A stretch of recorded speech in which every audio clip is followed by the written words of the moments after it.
In 2022, there were 48,251 smallholder farmers engaged in honey production in Zambia. These smallholder farmers collectively produced 14,239 metric tons of honey, with 7,891 metric tons being from Northwestern Province alone. Northwestern Province is a major contributor to the national honey production, and in the year 2022, it produced the highest among all the districts, which accounted for 55.4% of the total honey production in the country. According to Global Forest Watch, in 2010, Zambia had 22.4 million hectares of tree cover, extending to 30% of its land area. In the year 2022, Zambia had lost 179,000 hectares of tree cover, equivalent to 69.8 metric tons of carbon dioxide emissions, stemming from deforestation as a result of charcoal burning and traditional beekeeping. I am born from Munyilunga, which is 900 kilometers away from Lusaka. My parents, the only thing they have there is a Miyombo forest. This is a forest where they have been doing their traditional beekeeping from. Like my family, the other families also have little to nothing to put food on their table, with limited opportunities to sustain themselves.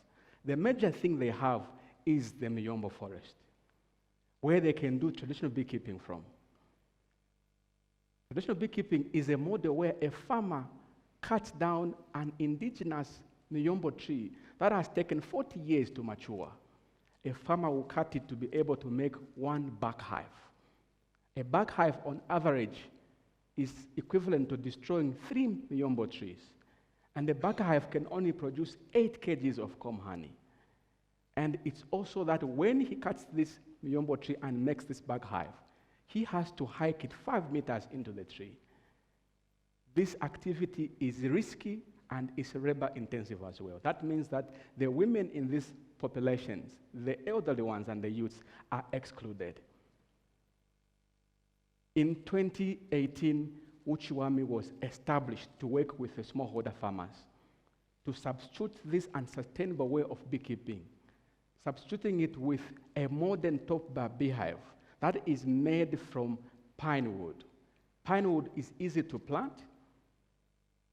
This top-bar beehive can be used for 8 seasons as compared to the bark hive, which can only be used once off and it's disposed. The top-bar beehive also is not labor intensive. That means that the women, the youths that could not do traditional beekeeping now are able to practice the sustainable way of doing beekeeping. The top-bar beehive is able to produce 30 more kgs of comb honey as compared to the 8 kgs of comb honey that the unsustainable beekeeping is producing. Through this model, they've continued to onboard more farmers, training them and driving capacity within a farmer so that the farmer can understand that farming is a business and therefore they need to look at the numbers to make profits. They've also continued to drive capacity within the farmer so that the farmer understands that deforestation is bad and it's killing our climate. In 2018, they only had 10 farmers with 10 beehives. But as we speak today, they have more than 1,200 farmers that are participating in traditional beekeeping, but now are using the sustainable model of beekeeping.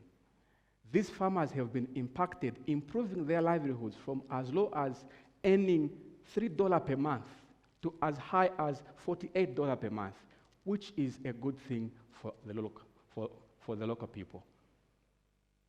They've continued to save the Miyombo trees, and using this model, they've managed to preserve 68,000 hectares of land. That means that they've also managed to preserve 300,000 trees in this locality. I'll take you to some science so that you can understand a little bit about the value of one tree. One tree is able to consume 21 kgs of carbon dioxide from the atmosphere, so that in exchange it can give you the same amount of oxygen. But imagine the impact that we are looking at after destroying 179,000 hectares of tree. It also means that 69,900 metric tons of carbon dioxide that should have been gotten out of the atmosphere is still in the atmosphere because we did not pay attention to saving that Miyombo tree or to saving that tree that should have gotten that carbon dioxide from the atmosphere in exchange for oxygen. Just like Martin Luther King said, I have a dream to save the Miyombo tree, to bring about economic equality between a man and woman, to contribute to impacting one life at a time. I leave you with a question. What is your dream? How are you doing business that makes profit and also contributes to saving our planet? As a consumer, are you sourcing your products from an environmentally friendly business that is focusing on impacting the people and also has a conscience of where our planet is? How can we do business together in supporting the environmentally friendly businesses that have a mandate to save our planet and impact our local people? Thank you.